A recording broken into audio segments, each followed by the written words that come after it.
To be very honest, the boiler in my house is broken and it hasn't been working for the past 10 days or so. We're getting somebody to replace it soon, but of course it's snowing outside and it's really hard for people to work during this time. So this attic has not been heated for at least a few weeks now. So I'm gonna try and make this quick because I don't know how long I can sit here. But today we are talking about the Make 9 challenge.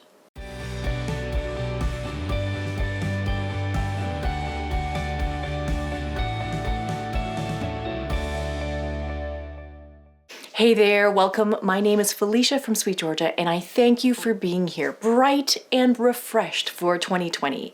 It's a brand new decade, beginning of lots of good things, the beginning of a lot of new projects and changes. Before we head into the main topic of today's episode, I want to ask you one big favor. Every so often, we at SweetGeorgia send out a survey to our customers, our readers, our listeners, and followers, asking you to help guide our decision-making around the yarns, colors, projects, and content that we create for you. This is an opportunity for us to co-create something for the new year. And if you're keeping track, you'll know that this September 2020 will be our 15-year anniversary. And that means that we have big plans for this year. Since you are here watching this vlog, your opinion matters to me and to our team. So I invite you to go to the link that will be here and listed below so that you can send us your thoughts and ideas. And so for that, we're giving out a coupon for $5 off your next purchase of $25 or more in the shop. So that is my big ask for today. Please head on over to the link and let us know what you think about SweetGeorgia and what we should make for you this coming year. Okay, great. So now that that is out of the way, this here is a new episode of Taking Back Friday. This is a weekly vlog project that I started about 2.5 years ago, talking about the importance of taking time to make things. We come here pretty much every Friday to talk about what I'm making, either knitting or spinning or weaving or dyeing, and often I talk about the creative and mental challenges that I go through to make these things. Sometimes it's not just needing to learn a particular technique or a particular stitch pattern. Sometimes making things is about overcoming procrastination or finding a way to grind through to make that finished object. Or maybe it's about fear of starting something new. Or maybe it's about starting too many new things and not finishing anything. So today I want to talk about Make 9 and what that is. So maybe you've seen aspects of this on Instagram where I think the idea of Make 9 came together when people were posting collages of their 9 best photos of the year. So if you're a knitter or a maker, many of those 9 photos might have been your finished objects. And so it became a bit of an idea to be intentional about creating that collage of your best 9 pieces, rather than leaving it to chance and seeing what you get at the end of the year. It would be nice to have an idea of how you want to spend your time, your energy, your resources throughout the year to get to those final 9 pieces that you want. So we had lots and lots of conversations about this. You know, a lot of us were feeling like we hadn't really kept track of what we were making or making the things that we actually wanted to make and wear.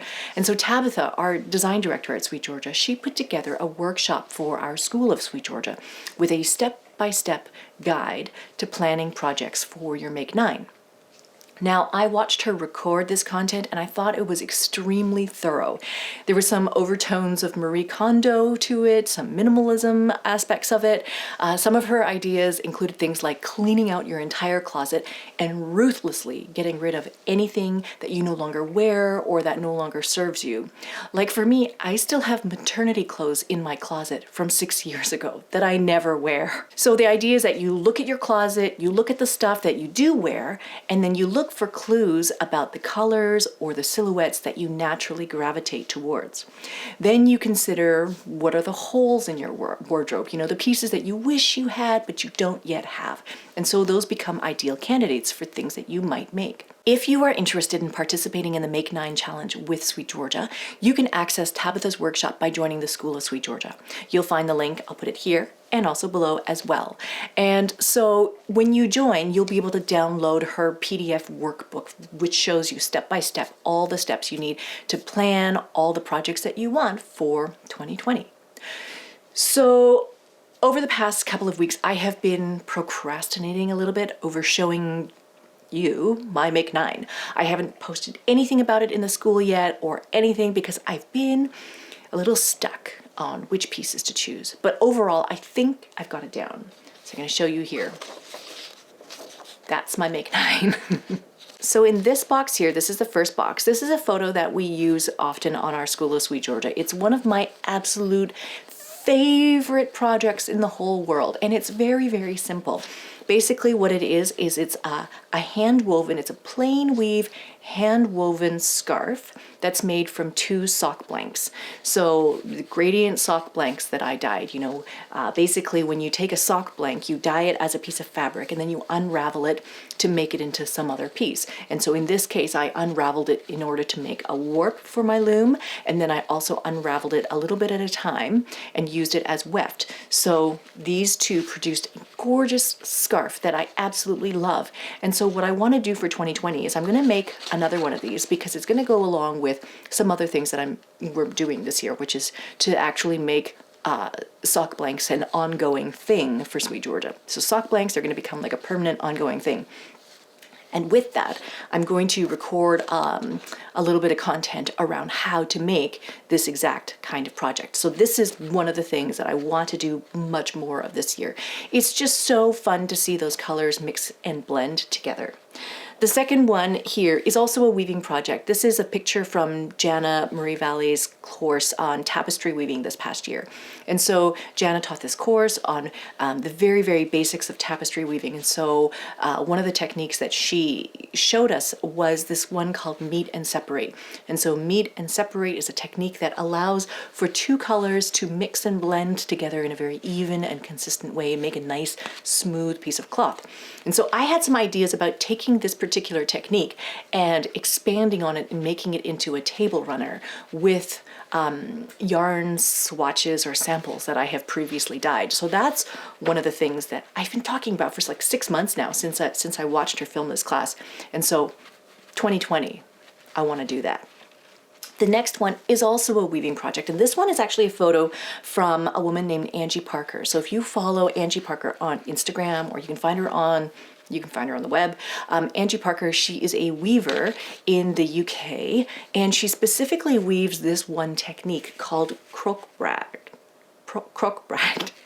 And so it's a technique that you would see in a lot of Scandinavian rugs. It's very graphic, it's very bold. The use of color is like phenomenal in a lot of these projects. And so that is definitely a technique that I want to learn. I'm very much inspired by her weaving. She actually takes this particular technique and she does make rugs with it, but she uses, other kinds of yarns. She uses metallic yarns, she uses neon yarns, she uses all sorts of different color palettes. And then she also uses this technique to make cloth for upholstery. You could make fabric that would then be used to upholster a couch. I don't know. That I find all that very interesting. So that's one of the things that I want to do. The next here, this line here, these 2 projects are to make with hand spun yarn. So one of the other courses that came out last year, I'm inspired very often by what is being taught in the school because a lot of the instructors that I've invited are people that I've known for a long time in real life, and I admire them and I admire their work, and that's part of the reason why I invite them to teach for the school, but also their work is just really inspiring to me. And so this is a class that was taught by Rachel Smith at Welford Pearls, and she's got the Woolen Spinning podcast as well. But she taught a course on spinning to knit socks. And so that's one of the things that I would like to do for this year. I haven't spun anything to make socks for many, many years now. And so I kind of feel like this is my time. I've got my e-spinner. I got it all set up, ready to go. So that's one of the projects, spinning to knit a pair of socks. And I was talking with Tabetha about this a couple days ago too, about how in October we want to do a sock challenge in October, some kind of a sock challenge. And so I think part of my sock challenge might be to spin the yarn that will then go into the socks that I knit. So that's that. This third one in the middle, I think I've talked about for probably the better part of a year, but that is Andrea Mowry, and she's wearing her beautiful shift cowl. And so I had started to knit this last year with some other yarns, and I think that the color combination didn't really work for me.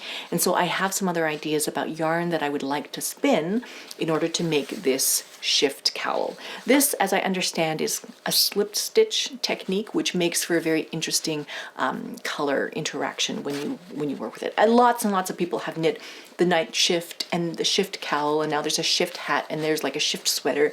I think this technique has been applied to a number of different garments, which is really cool because it incorporates color in such a fascinating way. And so I'm going to try to do that with some of the yarns that I'm going to spin from leftover fiber that I dyed at the retreat a couple of months ago.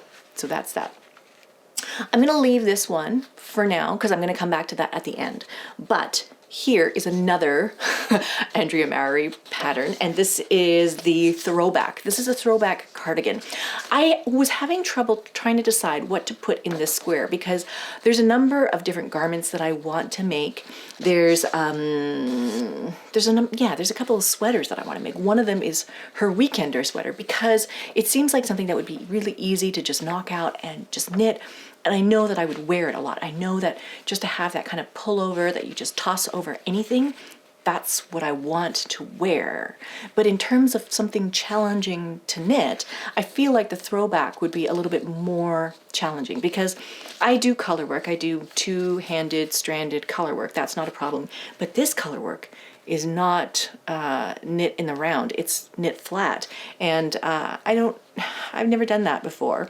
And so part of me is either I learn to knit color work flat, which doesn't sound like super fun, or I figure out a way to steek this. So I would just convert her pattern, knit it in the round, find a way to secure the edges, and then cut into the fabric to steek it, to make it into that cardigan, and then do it.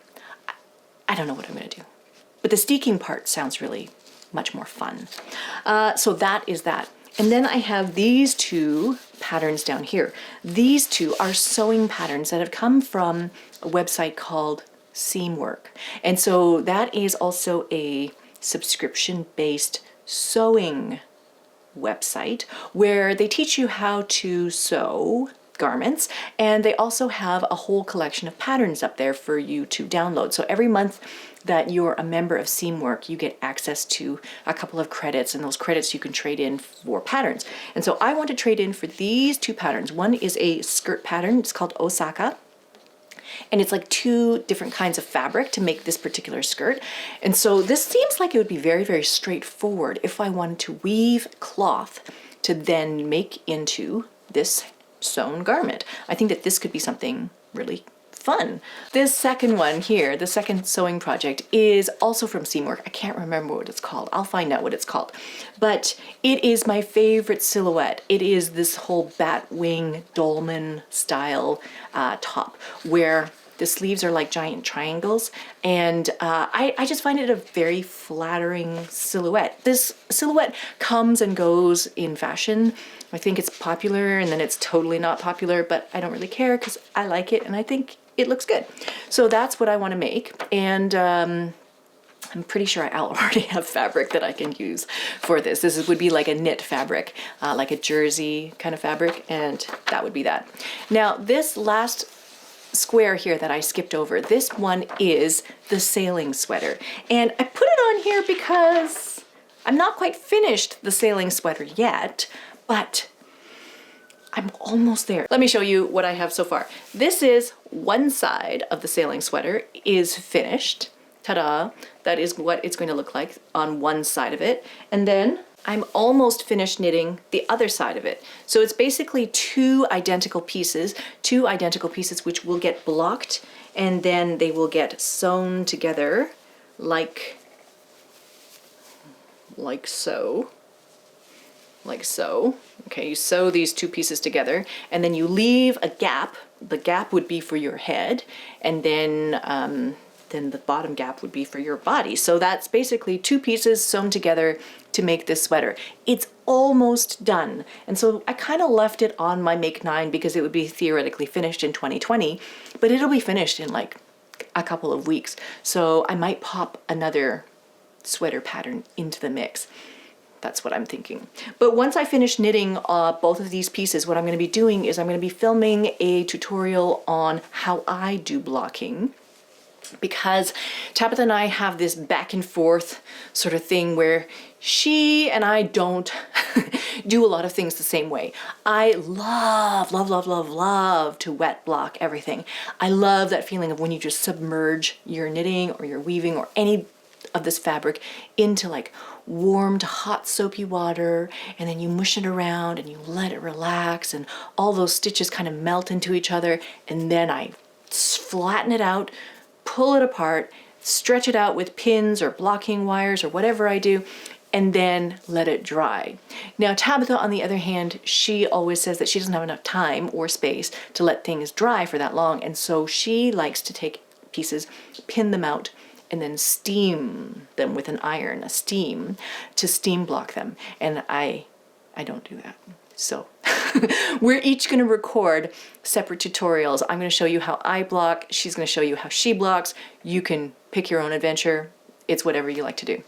Now, talking about colors for these projects, one of the things that I'm thinking about trying to do is kind of trying to coalesce or consolidate my color palette for my own wardrobe into, you know, a certain direction. I know that for the past several years, a lot of my clothes have been sort of purple, plums, magenta. I have a lot of that kind of color in my wardrobe.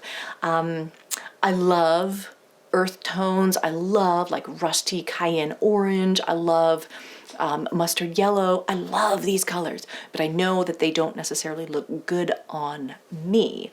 But there are other colors that can kind of contrast with them and look good, but I don't necessarily have to wear like the orange next to my skin or the yellow next to my skin. I could wear it in combination with other things. So one of the combinations that is very, very classic, and I started to learn more about this as I've been making videos for the past couple of years. This might become something that you notice. I notice it when I watch Netflix all the time now. Like I can't watch a movie with my husband without pointing out the use of orange and teal. So this is a very classic color combination. Teal, which is like a bluey green, and then like a rusty orange, golden orange, that sort of color. These two colors are on opposite ends of the color wheel, right? And so they provide the most contrast with each other.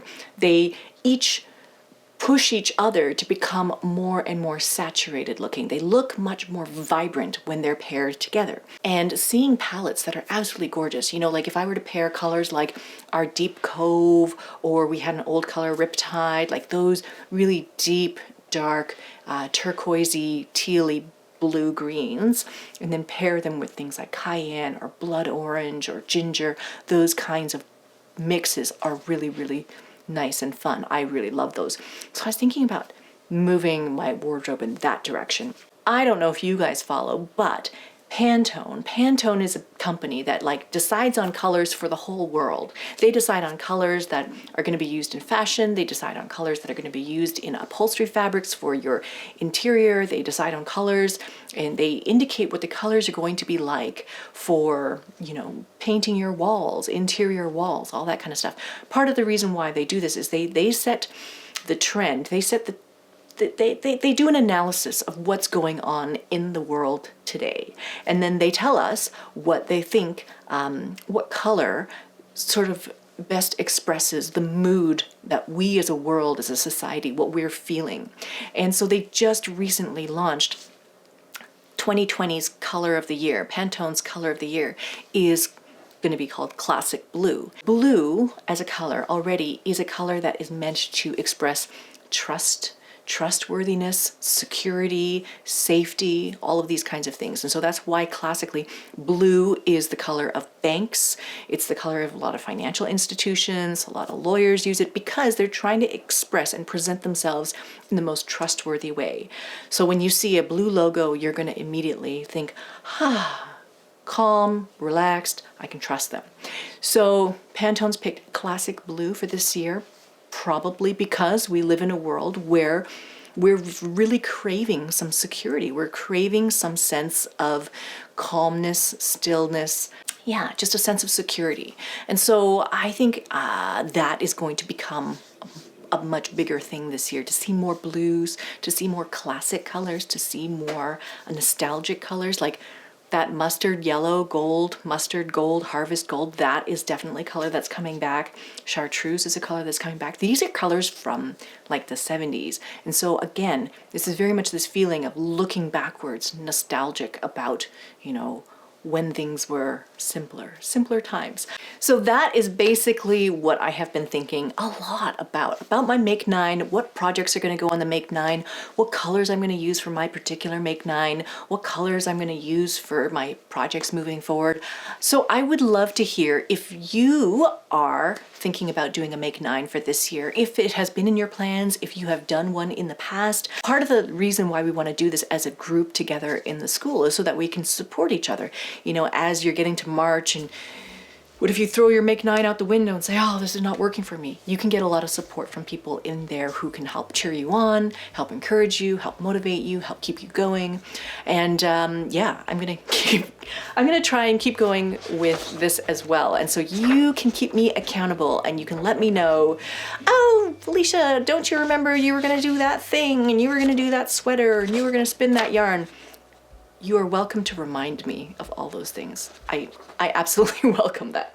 So leave me a comment below and let me know if this has been part of your Make 9. And yeah, let's do more of these conversations going forward, all right? So before I leave you, I just want to remind you to check out that survey that we're putting out for Sweet Georgia. It's really important to me. You are watching me on YouTube, and I really want to include your opinion in what we're making for Sweet Georgia for 2020. So thank you so much for watching. Thank you for being here today. Please do hit the like button if you like this content, and please do hit subscribe if you'd like to see more content like this in the future. And I will come back pretty much every Friday to talk to you about knitting and weaving and spinning and dyeing, and talk about making things. Thank you guys for being here. I will see you in the next one. All right, bye for now.